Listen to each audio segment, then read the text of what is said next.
Evening. A very warm welcome from Sister Kusum, Director of Milpitas Center, and the entire family. Today is very special because we have a very special child of Baba. We have all been waiting for this evening, and Usha Didi, I feel very blessed to be introducing her. Brahma Kumari Usha, born in Africa, came in contact with Brahma Kumaris in 1974.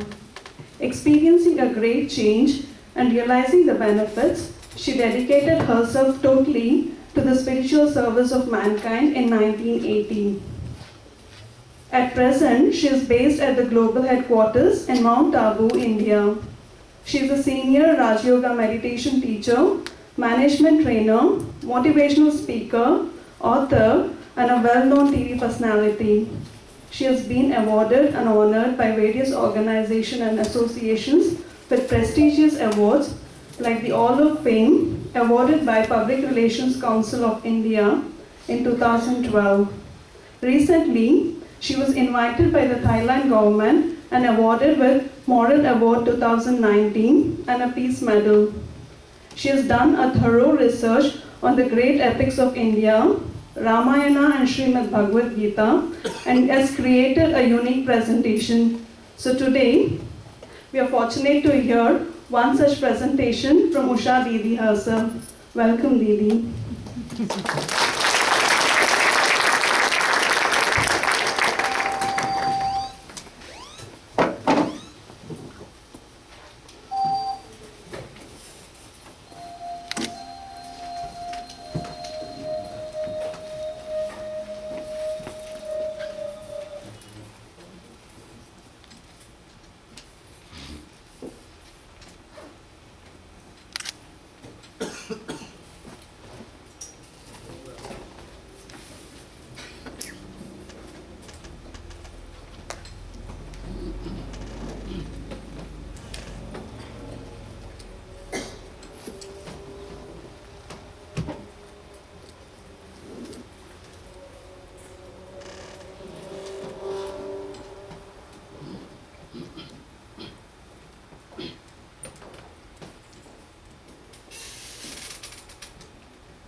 Shanti. Shanti. Good evening. Good evening.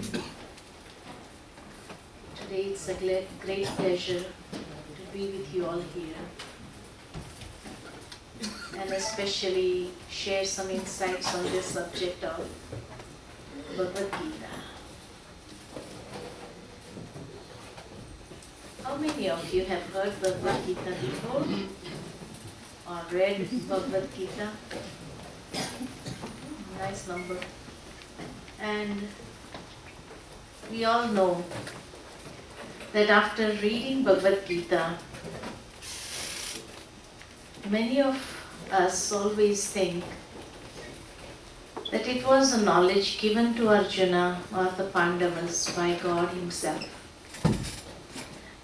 And during those ancient times, maybe there was this need for Bhagavad Gita. But in the present time, the relevance is less. And so, after reading the Bhagavad Gita, we never had that inspiration of inculcating those things that God had mentioned in it in our practical life. Not only that, but many people take a red cloth, in India especially, and put the Bhagavad Gita and wrap it inside and keep it in the temple. Once in a year, on Gita Jayanti, we take out the book and do puja, and then again wrap it in that red cloth and put it away. Many people do not even keep Bhagavad Gita in their houses.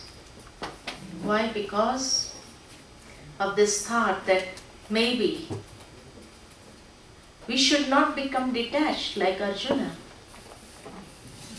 and conquer attachment, because we like to live in this world with attachment. So the relevance in the present lifestyle is hardly understood. But Bhagavad Gita is so beautiful, and its relevance in the present time is also so much that after going through this knowledge, I have understood why God gave Arjuna this knowledge, this treasure. It reminds me that 500 years ago, there was a person named Nostradamus in France, and who saw the future of the world in a globe. And he wrote it down. But he wrote it in a form of a poetry, using so high language that even today when people read those predictions, hardly they can understand. After the things that happened, then some people say, yes, Nostradamus had predicted this. But before, they cannot caution people. But the rishis in India, 5,000 years ago, they saw the present time in the transcendental stage. And when they saw this present time in the transcendental stage, then they narrated it, wrote it down, so that as years would come, people would understand its importance and will be able to apply in their lives, so that they can achieve victory in all sorts of battles in their life. That is Bhagavad Gita. It is useful in each and everyone's life. It teaches us the art of living, how we can live a life in a world full of challenges, in a world full of wars, internal wars, external wars, and still how can we remain happy? Because that is the aim that everyone has. Not only that he has mentioned about the present time, but he has given the solutions which people may adopt in their lives, so that in every battle we become victorious. But the same thing has happened here also, that these rishis, they narrated or wrote this scripture in Sanskrit. And Sanskrit is such a language where one word has 10 meanings. And so, all those people who have understood those verses of Bhagavad Gita at different levels, according to their state of consciousness, they have understood Bhagavad Gita in their own way. And therefore, when they transcribed that Gita, according to their level of consciousness or their mental state, everybody's Bhagavad Gita is different. The transcribed version is different. And so people just got this feeling from reading those Bhagavad Gitas. It is not for us. It was for Pandavas and Kauravas. Because we were not able to see the Pandavas and Kauravas in the present time. And why this happened was because of one shloka that I would like to pull your attention to. And the meaning of that shloka. Otherwise, Bhagavad Gita is so pure and it is incomparable. Any of the scriptures in the world, Bhagavad Gita is on the top. Why? Because this is the only religious text which has this word, God speaks in the first person. All other texts, religious texts, are the versions of some great souls. No text has this word, God speaks. So that is why this is the highest amongst all the scriptures, where God speaks to us in the first person. Another thing, Bhagavad Gita is given this label as a mother. Gita Mata. Gita, the mother. Why? Because all the scriptures are connected to the mother. Just as in the world, all children, wherever they may be, but they have a deep connection with mother. Similarly, all the religious texts have a deep connection with Bhagavad Gita as well, the mother of all. Recently I was in a bookstore and I came across a book which had the title, Jesus Lived in India. And I was looking at the book, going through that book, and to my surprise, it was said that the Christians, they do not have the history of Jesus from the years 13 to 33, 20 years. Nobody knows where he was during that time. But in that book, it was written, those 20 years he was wandering in India. And he went to different places and he met some rishis, and whomever he would sit down to talk, everybody would share the knowledge or the wisdom of Bhagavad Gita.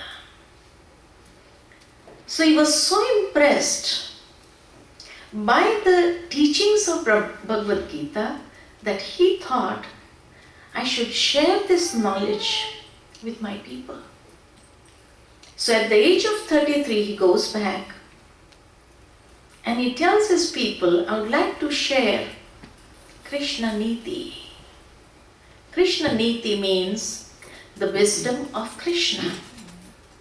So I would like to share Krishna Niti. And when they were not able to pronounce Krishna Niti, they said Christianity. And so the teachings of Bhagavad Gita, Mahabharata, is in the Bible. The Bible also talks about the holy war between the angels and the Satans. And all the teachings are mentioned in the Bible. So, Bhagavad Gita is the mother, and all these religions are the children. So they are connected in some way or the other through the teachings. Similarly, in Islam religion, it is mentioned the jihad means the holy war, which is between the good and the evil, but misunderstood in its right context. And those great souls who felt that talking about the war may create an attitude of violence, in human beings. So Jain philosophy takes up how to become the conquerors of our senses. And that is why whatever he has mentioned in his holy text, Mahavir Swami has mentioned about being the conquerors of the senses. And that is why when they meet one another, they greet also as Jai Jinendriya. Jai Jinendriya means may you be victorious upon your senses. And from the second chapter itself, God is advising Arjuna to be victorious upon his own senses first. Until and unless he achieves this self-sovereignty, he cannot. If he has no mastery upon his own senses, how is he going to master the situations? How is he going to master the problems? He won't be able to master. Similarly, when Mahatma Buddha also realized that talking about the war means creating that attitude of violence, so he also removed all those things of the war and he just took up Karma Yoga from Bhagavad Gita. And therefore he said, work is worship. Do good actions, and he has stressed so much on karma, doing good karma, being good, compassion in our actions. So all those good things are taken from Bhagavad Gita. So Bhagavad Gita is the mother of all. Similarly, other religions are also in some way or the other connected, because those which branched out from this main religions, they were not able to understand, so they took it mostly at the physical level instead of the subtle level.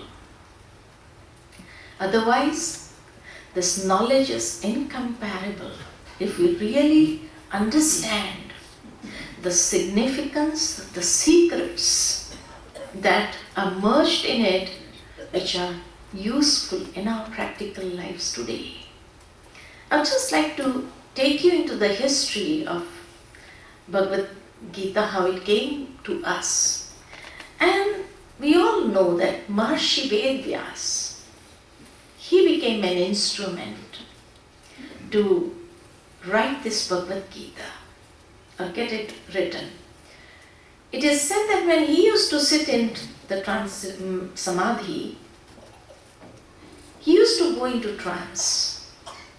And in the transcendental stage, he started receiving the wisdom of Bhagavad Gita. And he realized that this is so important, I should get it written. But after coming out from that transcendental stage and he sat down to write Bhagavad Gita, he could not write because some of the things just vanished. So it is said the first day's Bhagavad Gita we do not have at all. So the next day, he knows that it is going to be continued, so he invokes God and he said, can you give me a writer who can write for me so that whatever I'll be speaking in that transcendental state, somebody can write it down. So God said to him, invoke Ganesh. So he invokes Ganesh, who is known as the Lord of Wisdom. So he invokes Ganesh, and in Mahabharata, he admits that how he has narrated this knowledge. And in the 77th shloka of the first chapter of Mahabharata, he has mentioned by invoking Ganesh, "O Ganesha, become my writer." To write this epic of Mahabharata, the knowledge that I am relating to you is the expansion of the imagination of my own mind. This has to be noted. The expansion is the imagination of my own mind, which I have conceived in a very elevated consciousness, that is the Samadhi stage. He is clearly admitting, but nobody would relate this shloka and explain it to us. So I said, Nostradamus 500 years before he saw the future of the world. But our rishis saw the present time in their Samadhi stage 5,000 years ago. And at that time he realized that this will be the condition of the world. So to make the people understand, he said, I have written through the imagination of my own mind. What does he mean actually? What I have understood is, supposing there is a small child and I want to teach some moral. And the moral is, the knowledge is, speak truth. That is the only piece of knowledge that I want to explain to that child.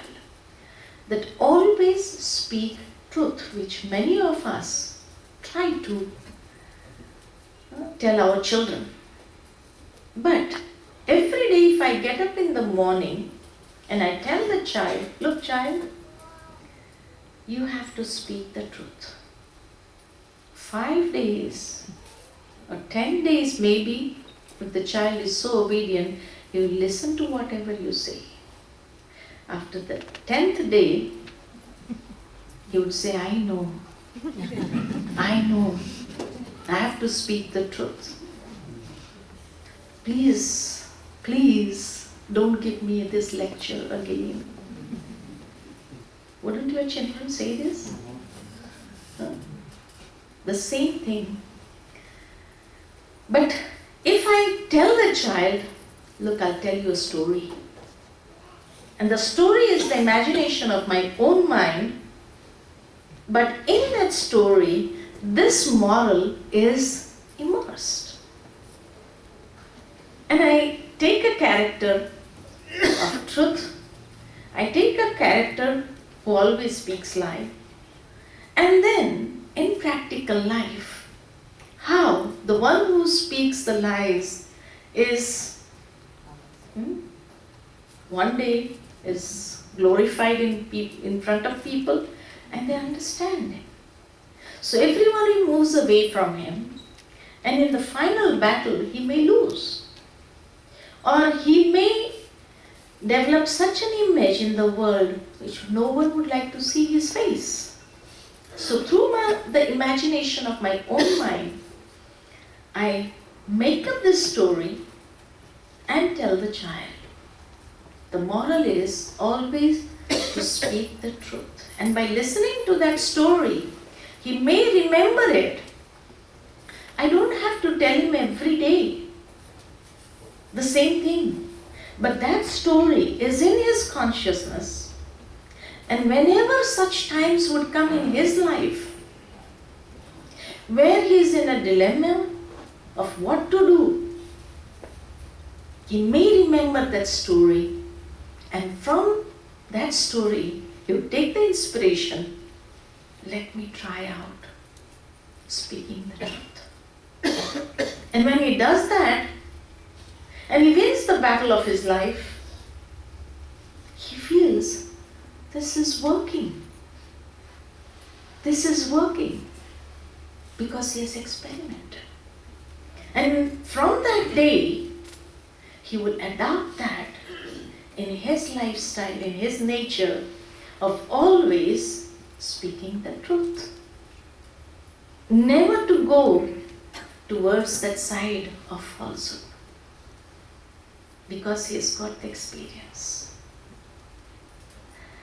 Similarly, Maharshi Vedyas says that the knowledge I have received in my transcendental stage, but the story where I have immersed that knowledge is the imagination of my own mind.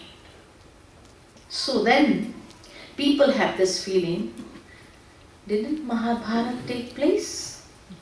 That is why people do not tell this shloka or do not reveal this shloka which is there in Mahabharata, where he has very clearly admitted that there was nothing like Mahabharata that happened. It is the imagination of my own mind. But those who narrate Gita, those who speak on Mahabharata, Ramayana, they never tell us this. And therefore, it is seen, well, Gita was for Pandavas. When they had a war with Kauravas, it has nothing to do with our lives. When I was studying Gita, I had this question in my mind that in the time of Maharshi Vedyas, there may be many other rishis in the society where he was living. He was not the only person. Then why did he have to invoke Ganesha? He could have asked any rishi, please become my writer. Why did he invoke Ganesha only? Because transcendental stage is such a high consciousness which we call as supra-consciousness. And being in that consciousness, if he is narrating something, and if the other person is not at that level, many things would be misunderstood.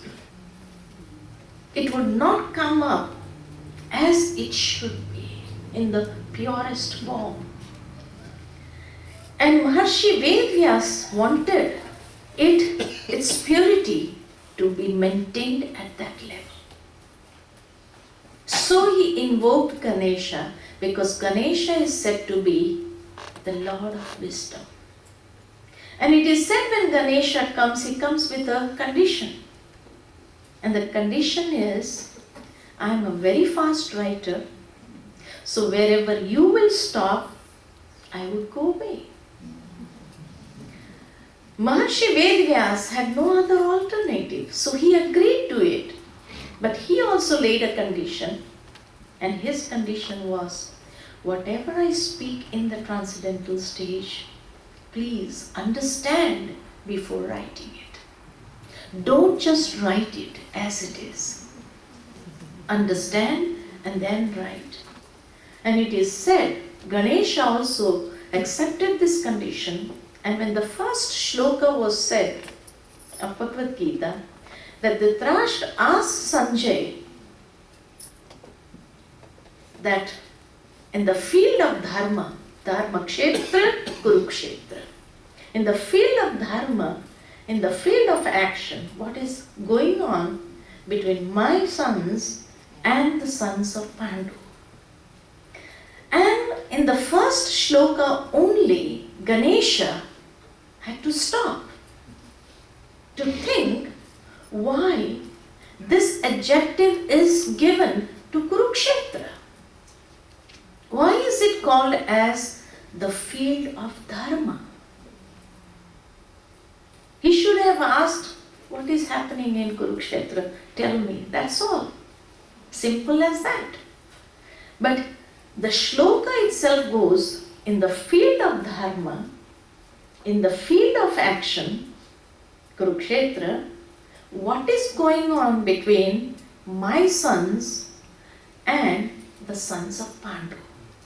So Ganesha had to think about it, because during those days, when there was a joint family all staying together, they would not differentiate between the brothers' sons. They would all be one family. And he is mentioning what is going on between my sons. So the differentiation of my sons and Pandu's sons. When they were all staying together, why did this feeling come of mine and yours? So this shows that 5,000 years ago, he saw the present time. Because in the present time only, these feelings of mine and yours in one family, between two brothers also, would go on. So it is connected with the present time. Not only that, but Bhagavad Gita is great because it gives a solution or salvation at all the different levels. There is salvation for the state of mind of all souls at the individual level. There is salvation for the state of affairs in the family, because a family is also shown. There is salvation for the state of affairs in the society, what is going on in the society. And there is salvation for the state of affairs in the nation and at the world level. So solutions are given to the problems at all these different levels. How? If we just take up Arjuna. Arjuna was a warrior, a very great warrior, who had fought many wars single-handed. But when it came to Mahabharata, he laid his instruments, he laid his weapons, and he was requesting God, I don't want to fight. Now at that moment, what can we say? If we analyze this, can we say he lost his self-confidence? Who had fought so many wars single-handed, was so great warrior, did he lose his self-confidence at the time of Mahabharata? Or when God was by his side, who took the guarantee that you will win because I am by your side, did he lose faith in God? What can we say? Then why did he lay down his weapons? Why he did not want to fight this war? Sense of attachment. Attachment to whom? This is what we are always told. Again, now I'm coming to that point. This is what we are always told by those people who narrate Gita, that because he came under the influence of attachment. Attachment to whom? Family. When he saw his elders, so he was attached. Now just imagine, be practical. From childhood, if the elders of your family has always done injustice to you and always given everything or support to your cousins, will you ever have attachment to them? Be practical. So when Pandavas were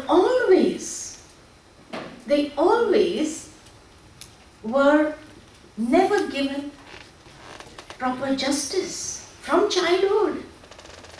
Everything was given to the cousins. They were always treated as step. So do you think, practically, that Arjuna still had attachment to all those elders? To all those elders? Do you think that? Then why did he not want to fight? If somebody constantly does injustice, even if you are right, you are not given the justice, how would you feel? And you have attachment towards them? No way. No way. Arjuna did not have attachment to all those elders, the so-called elders. He did not have attachment to them. Then why did he lay down his weapons? It is said in Bhagwad Geeta, now coming to the practical aspect of the present time, it is said in Mahabharata that when Draupadi asked God, what will be the result of this war? So God says, your 5 Pandavas will be protected at every step. They will be alive. Nothing would happen to them. So Draupadi asked, God, what about my children? So God said, I cannot take the guarantee of your children. I take the guarantee of the 5 Pandavas, not of the children. And this thing Arjuna knew, that God has not taken the guarantee of my children.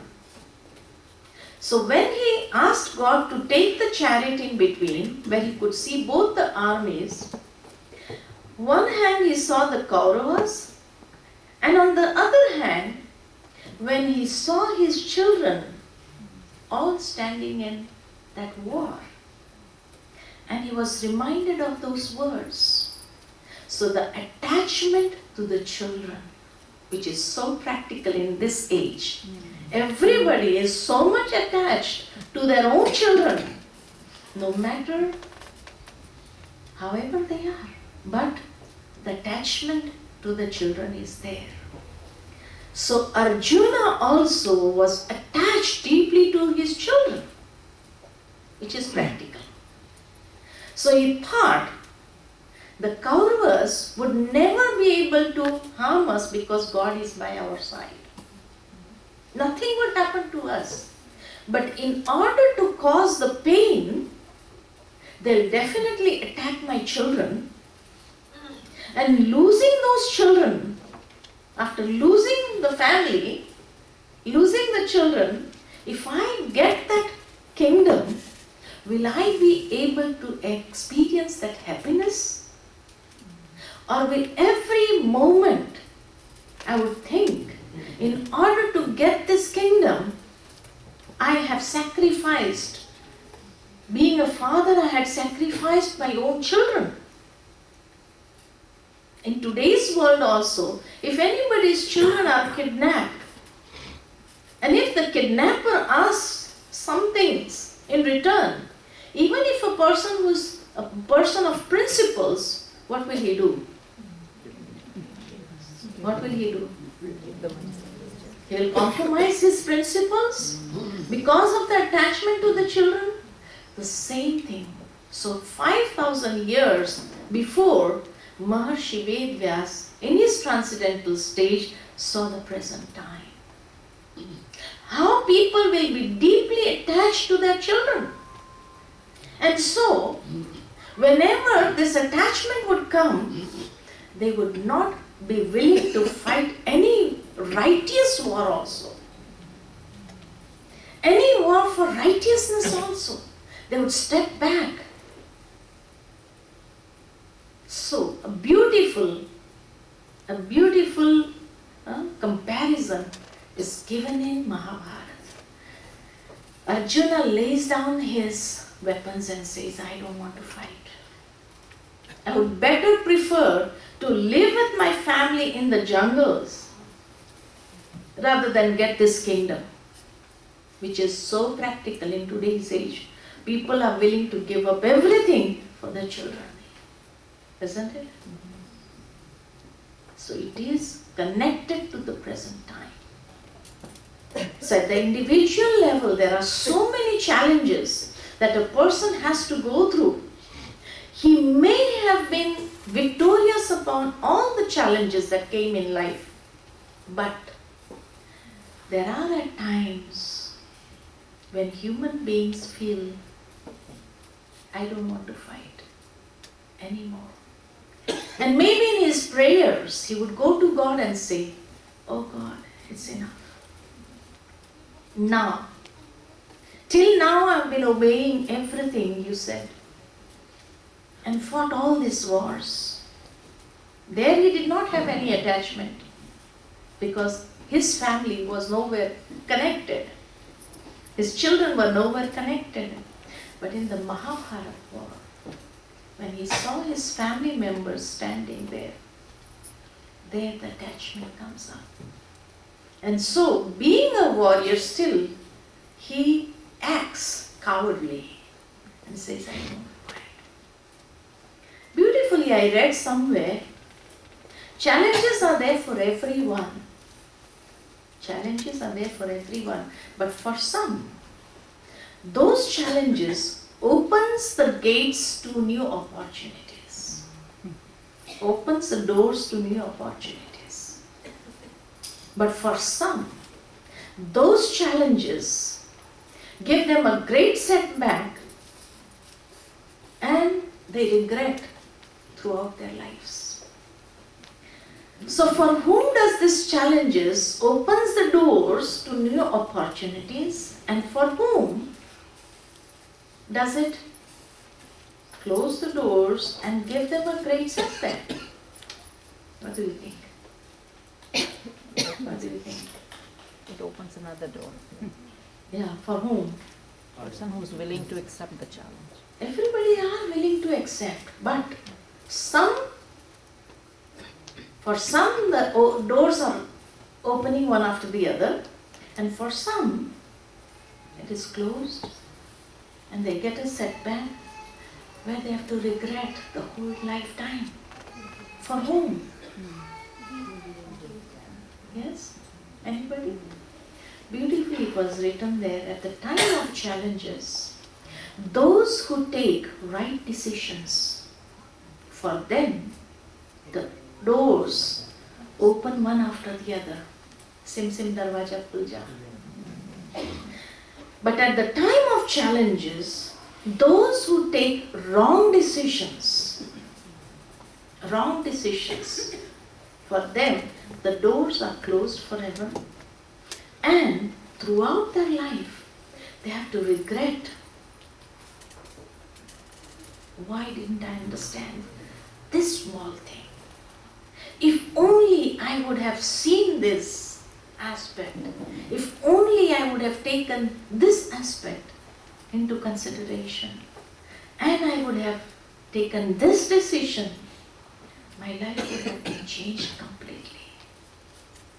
Don't we see such people in the world? And why do they take wrong decisions? Selfishness, short-term achievement, or short-term some things to take in life, some selfish motive, or deeply stressed, and so they are confused. The vision is not clear, the focus is not clear, and so they take wrong decisions. So at this time, Arjuna was also taking a wrong decision. And so God had to narrate the 18 chapters of Gita. Arjuna, don't make this mistake. So through the knowledge of Bhagavad Gita and this scene of Mahabharata, God is teaching us that when life is a struggle every moment, everybody is struggling in their life. There's no one who can say, I'm not struggling at all. Everybody is struggling in life. And during that struggle, we are sometimes so much confused, stressed. Selfish motives come in between. And that is when a person takes a wrong decision.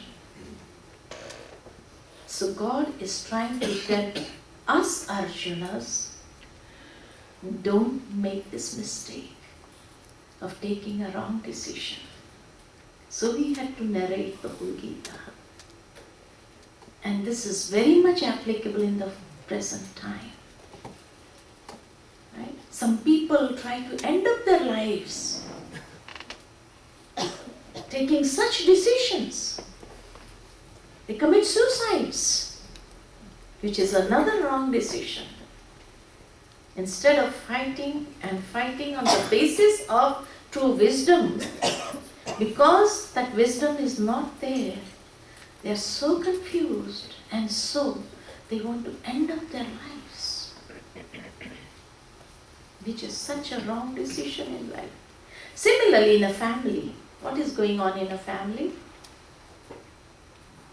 In India, if you go, all the cases in the court, family cases, are connected with land and property. Land and property. Here in Mahabharata, Maharshi Vedvyas tries to give a picture 5,000 years ago when he saw the present time. If Nostradamus can see the future of the world, our rishis were so much elevated, so pure. With the power of purity, they were able to visualize the present time 5,000 years ago. And so when he saw the state of family affairs, so he has mentioned this in Mahabharata also, that the Pandavas asked only for 5 villages. Okay, give us 5 villages, the rest is all yours. And what did Duryodhana say? Not even a pinpoint of a needle. Not even a pinpoint of a needle. You can do whatever you can. And this is what is happening in today's world. That those brothers who control everything in their hands, and all the property and everything, if their brothers go to ask for their share, what do they say? Nothing is yours. You have not been staying here, you are in US. Why have you come here? You have so much there. You will get nothing. Not even a pinpoint of a needle. This is happening? This is happening? Yes. Yes. And so, at that time, the salvation, Bhagavad Gita offers the salvation to such problems also. That how parents are also, the parents also would not speak anything. Give them their share. Give them their share. Why should you have everything? You won't be able to digest it. They won't say anything. And this is what is happening. Yes. So that is also mentioned in Bhagavad Gita. How we should inculcate in our lives those values, and well, instead of going through all that battle, but at least be victorious on their hearts, that they themselves would say, okay, accept whatever you want. So that is also given in Mahabharata. And this wisdom is also given how you should fight on the basis of values. The third, at the society level. In the society, today we can see Shakuni. There are Shakunis in today's society. In Mahabharata, only one Shakuni is shown. But in today's age, how many Shakunis are there? Many, many Shakunis. And whom do they focus on? You know, these Shakunis, they focus on the youth. They focus on the youth. They make them their victims. Shakuni made Duryodhana, Dushasana. He focused on them. They do not focus on the elders because they know that the elders would use their wisdom. They would not come under their influence. So, the easily targeted ones are the youth who do not have the wisdom. So they will definitely come under the influence of whatever Shakuni says. And in today's world, we find those Shakunis playing such a role in a very incognito way, and they are attacking the youth. Their focus is on the youth, and they are trying to bring them under their clutches, misguiding them every moment. And this, in India, you can see this, how the youth are being misguided, and nobody can understand who those Shakunis are. Nobody can find out those Shakunis. But they are being misguided. And those youth, once they get under the influence, in the clutches of Shakuni, they ruin their lives, they ruin the family's lives, they ruin the society completely. 5,000 years ago, Maharishi Vedvyas saw this condition of the society, how this youth will be misguided. Not only that, so in Bhagavad Gita, from the micro to the macro level, all solutions are given. One has to understand, that's it. So Bhagavad Gita is so powerful, because anyone can find their solutions from it. Solutions to their problems from Bhagavad Gita. Similarly, at the national level, what is happening? Dhrit Rashtra. Rashtra means a nation. And the nation is in the clutches of Dhrit. Dhrit means the feelings of deceit. The feelings of deceit. And where rights are governed ruthlessly. Thus, the picture of the entire nation is dreadful, where the vision towards truth is blind and there is destruction of mental power and soul power. In any nation you see, whether it is US, whether it is India, whether it is Pakistan, whether it is China, whether it is Korea, everywhere the problem is of the seat. Everyone wants their chair, isn't it? Whether it is India, whether it is Pakistan, whether it is US, where people are fighting for the chair, power, right? And who wants to sit on this chair? The blind. And who are the blind? Blind in ego, blind in attachment, blind in selfishness, blind in high aspirations, or we can say very high ambitions. So blind in ambitions. They want to capture that seat. And when they want to capture the seat, what will be the condition of the entire nation? Dreadful, definitely. And this he saw 5,000 years ago. So he has given the wisdom for that also. That is why Mahatma Gandhi in his words have written, whenever I used to get confused regarding the problems of the nation, I would just open up Bhagavad Gita and start reading. And I would get my solutions from it. And he used to take decisions very impartially, but that is also misunderstood in the present time. So just imagine when those people who are blind for power, ambitions, selfishness, ego, when they want to take over that seat, and this is happening. We all see many a times, we see how the heads of the nation of Korea or China or US, how they are fighting. International level. See how things are going on. And it is good that at least India is now saved. Otherwise, if the seat would have gone in the hands of such a blind person, what would have happened? But God's blessings are there, so maybe such a person has come up to at least guide who is not blind, and he wants to take India above everyone. And the time has come that India has to be the guiding light for the whole world in the matter of spirituality. So,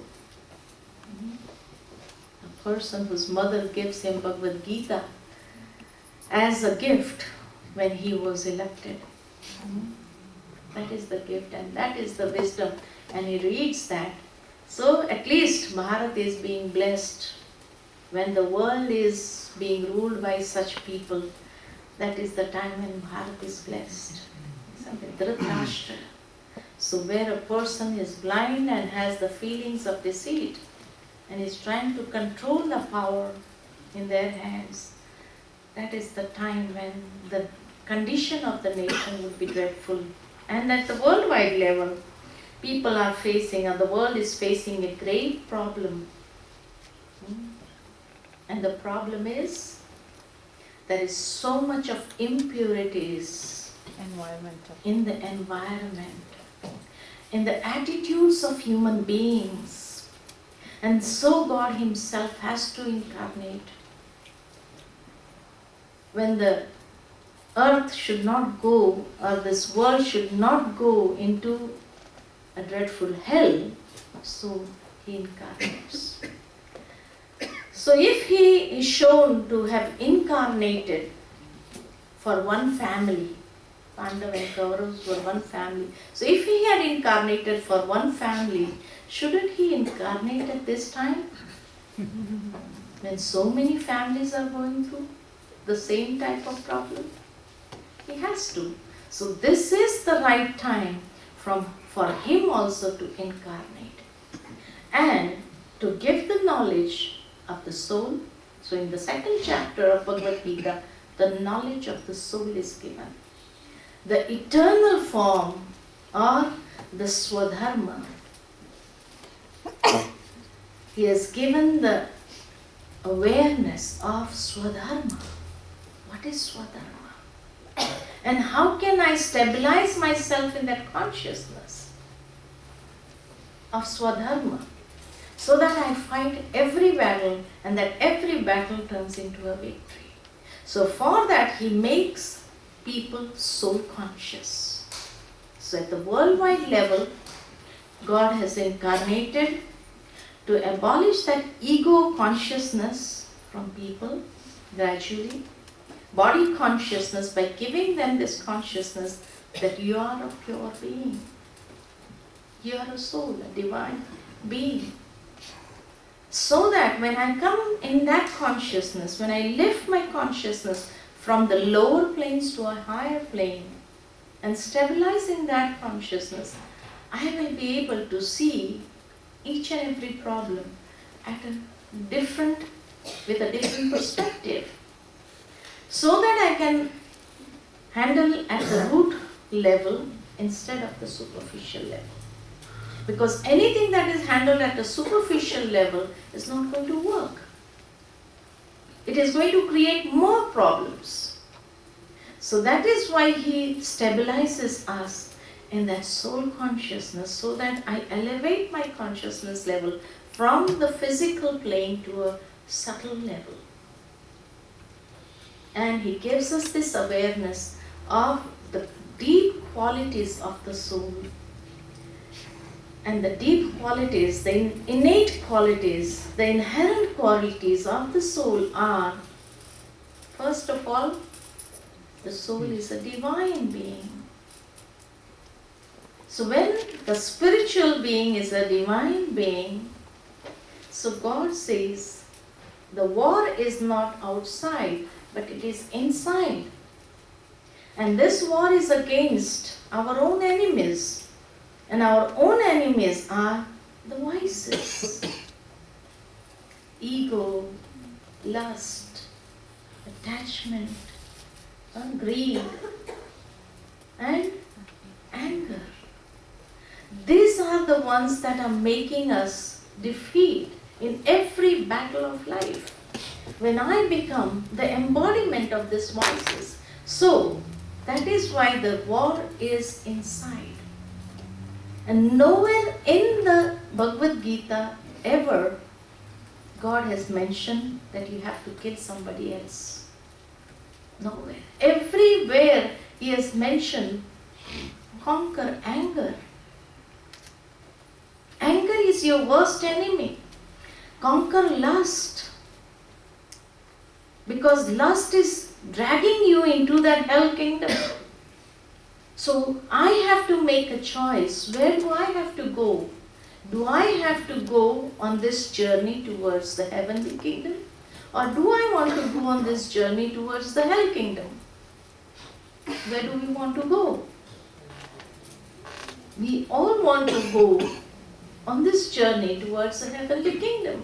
So if I want to go towards that kingdom, what should be the qualities that I have to practice in my life? And this is where the war takes place. Just as in the world also. If there is a person who has a shop and he is selling all the grains and all the necessary things which human being wants in his daily life, and all customers are coming to him. But one day another person comes besides his store and opens another store where he offers best quality of those grains and everything. And when people realize, they stop going to that store and go to that store, what will that person say? Call each one. What has happened to you? I was giving everything on credit also.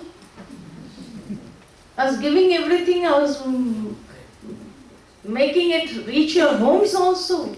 What has happened today?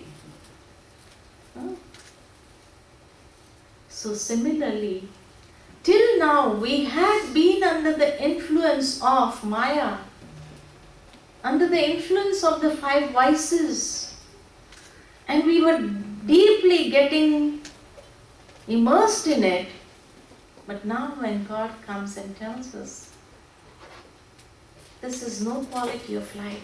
If you really want a better quality of life, even in this world, and in the times to come ahead, then there are some things that you need to shed off, leave, and inculcate some things. And then when we understood the reality and thought, yes, this is something which looks wise. So when we go there, start accepting the knowledge that is given by God, experience that happiness, peace in our life, then Maya starts coming again. What has happened to you? Yeah? You've always been my customer. You can't leave me alone like that. But you have the whole world. Take the world. Why are you after me? But Maya says, no. I can't let go any of my customers like that. So it tries to bring some or the other barriers or bondages in life, create such problems so that I give up God's path and I feel, okay, I'm more comfortable here. No matter, I have to fight the battle every now and then, doesn't matter. But this is better for me. So God advises, it's not a battle outside, it is a battle inside. And you have to be victorious upon your senses, and you have to be victorious upon the evils that are really creating all the problems in your life if you want to have a better quality of life. And so Bhagavad Gita advises Arjunas to give up all these evils that have been in our life, especially the five main vices. Ego, which is creating so many breakups in today's world, right? All the breakups in today's world are due to what? ego clashes. Secondly, so much of lust, especially. The world is under the clutches of sex. And so, God says, if you want to have a beautiful quality of life, accept purity in your life, lead a life, a celibate life, and you will see how beautiful your state of mind, your consciousness can be, and how you can be such a wise person. Wisdom will come to you in a natural way. Anger, greed, attachment, jealousy, hatred, all this I have to be victorious upon. So this is what Bhagavad Gita's teachings are, and they are very much applicable for each and every individual who is Arjuna, who's fighting the war of life. Okay? So any questions you have? Any questions? No? So for a few moments we shall sit in meditation, do meditation.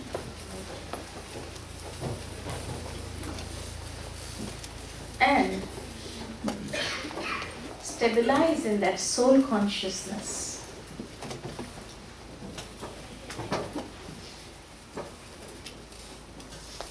Becoming aware of the inherent qualities of the soul and trying to stabilize in that consciousness. I'll be giving you the thoughts. Don't just repeat them, but try to go into the feelings of them and feel those qualities inside. So for a few moments, let us turn our attention from the external world and focus within. With the mind's eye, visualize yourself as a divine being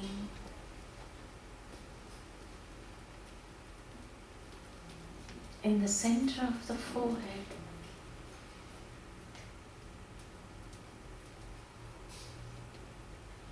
I am a pure being.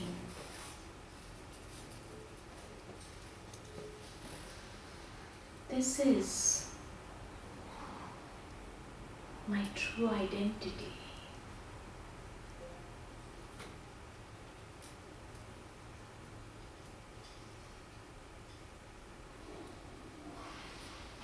Feel the purity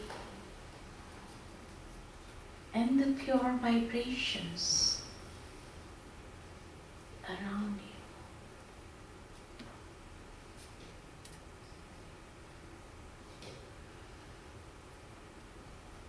I visualize myself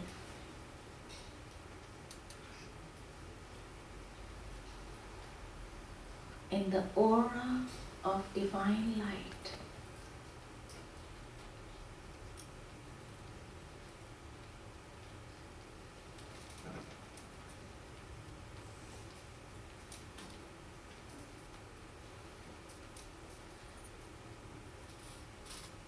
I realize my true nature is peaceful.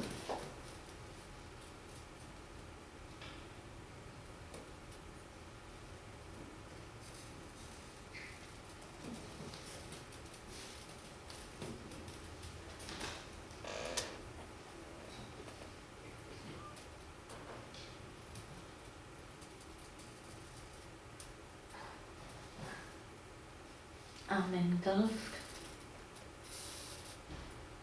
by the vibrations of peace.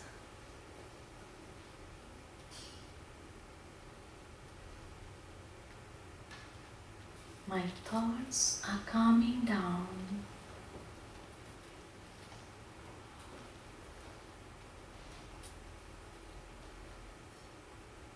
and I experience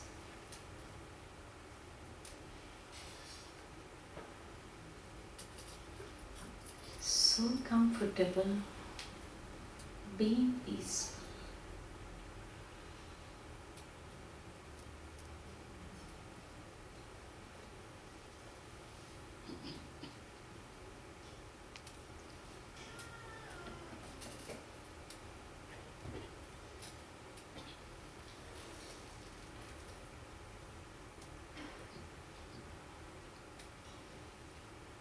It gives me a pleasant feeling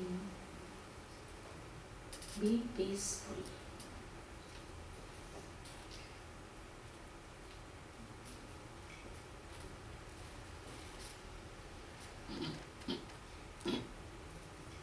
I experience my true nature, being peaceful. I'm a happy being. There is immense power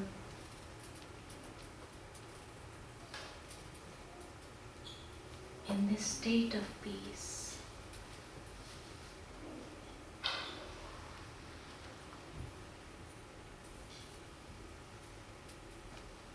I'm so fortunate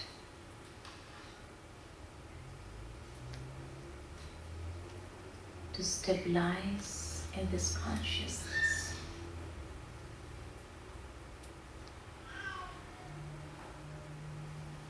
This is my true intrinsic quality.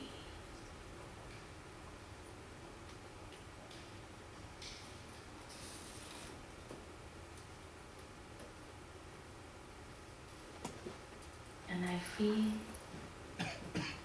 so blessed.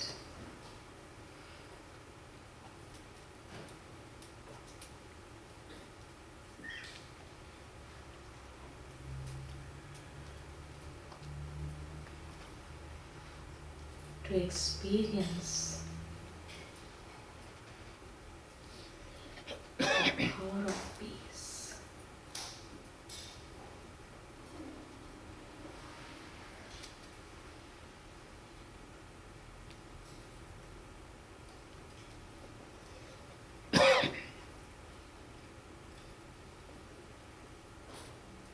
This is my swadharma.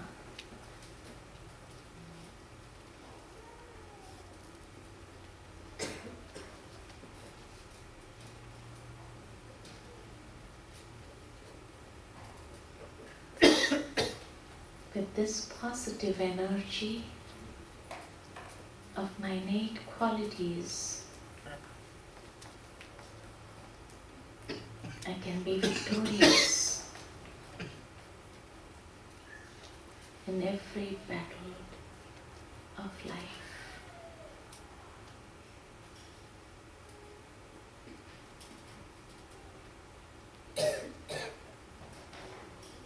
The wisdom of true Gita guides me.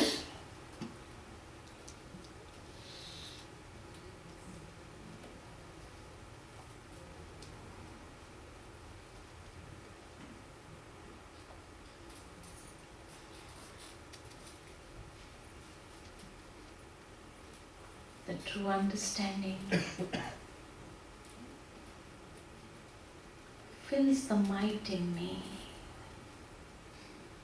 and with this light and might,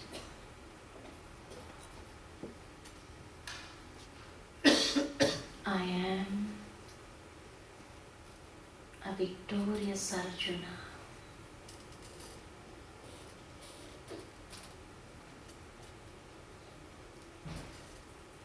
Slowly and gradually, I turn my attention back to the physical world.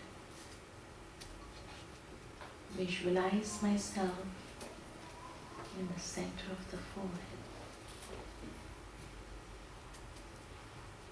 Om Shanti, Shanti, Shanti.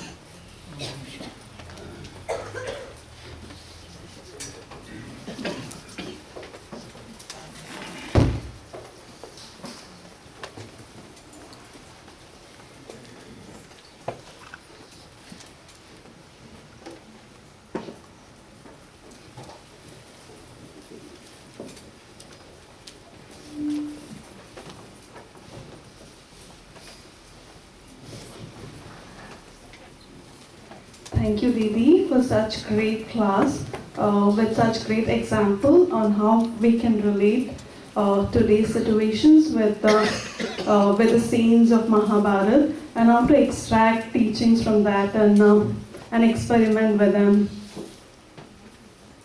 Do we realize we hear real Gita every day here?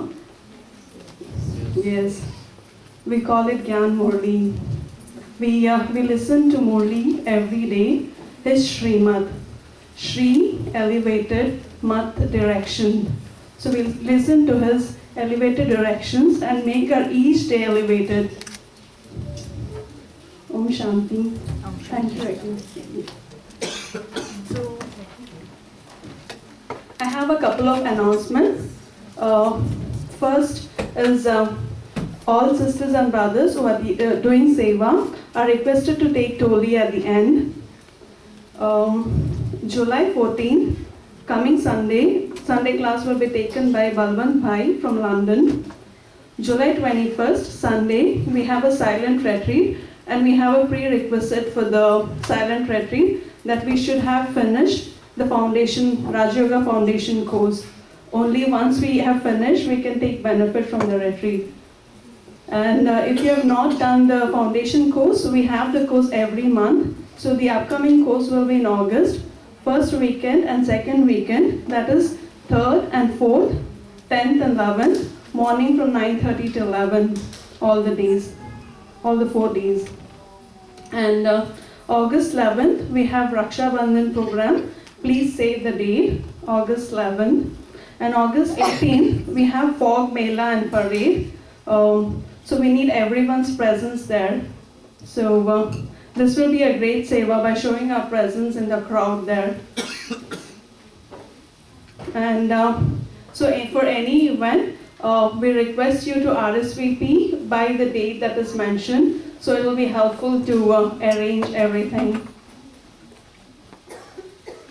And now Didi will give Toli and Bhog.